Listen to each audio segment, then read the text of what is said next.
Well, guys, I got an update. I've got half of this thing stripped down already. Just got done putting some self-etching primer on spots where I went through the original paint to the metal. So that's the green that's left. All the camo has been removed. All the decal goo's gone, and she sanded down. So I even took half the paint off on the topper just to see what a white top would look like. It needed to be redone anyway, so I'm sanding it down and redoing it. It's not going to be a huge difference, but so there it is. We have the cowl over here and the hood. We don't know what color we're going to do for the monster liner. We've got some paint chips of colors that we think we like on the way, so when they get here I'll have to change primer color accordingly. So we got the other truck here and ready to go. I just had to spray it down. It had just a ton of mud on it. Sprayed down all the body mounts and everything so I can get that taken off. Drove it here, started up without an issue. I haven't run it in a couple weeks, so yeah, I was pretty happy. It wasn't as cold. I would have kind of liked to try and start it in that 1 degree -20 wind chill day we had, but you know, didn't even want to go outside. So that's the rest of her. Still got the camo, man. I can't believe people do that. It's so bad for these things. The sticker decal, I did sanded the other side, and I got smart. By the time I got to a break, I decided I was going to put some Goo Gone on the sticker goo. So I got majority of that off, so that'll go a lot faster. I got to take the door off, get all the edgings and everything. Probably not going to do the fiberglass L trims. These are all just surface rust. I'm so used to Michigan trucks that I've had that are just completely rotted out. So these I can sand down and repaint, no problem. Same thing with the door arms here. Is that a... Nope, that's just the metal behind there. I thought it was a gap. Whew. So anyway, majority of it is done. I got to take some of these chrome bits off. I took the windshield bits off for the best I could. I got one that's just not coming. It's stuck in there good, so I'm gonna have to tape that one off when I do the monster liner.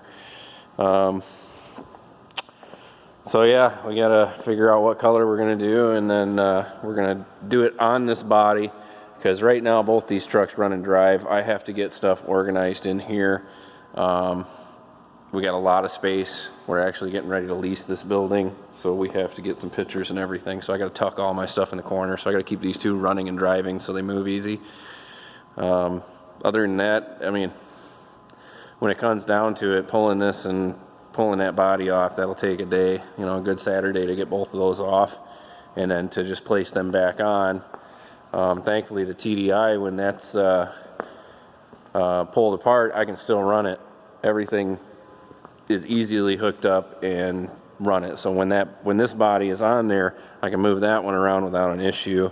I am going to take the transmission out of this. It's an R150, a little stouter than the W56, so I got to do a little bit of monkeying with this, but pretty much going to cut and paste on all this. That was a lot of work. That is a lot of work, but it'll be worth it. This thing is really straight. I had one spot on this entire side that had even just a pinhole rust. It was probably about the size of a quarter. You can see it there. I got to do another fill on that.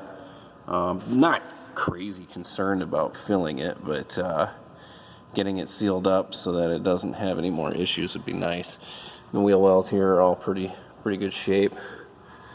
So now I have to get ye old paint stripper drill out and start getting all that tar from under inside the wheel wells and get that resprayed with some good stuff to keep it from causing any issues. Don't know if I'm going to have to cut the wheel wells yet.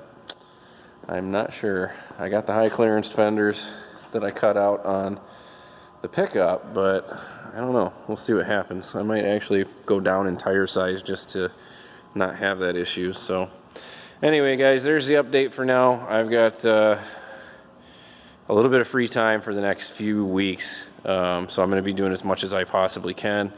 The body, getting that wrapped up and lined and painted and everything before I swap it over is critical.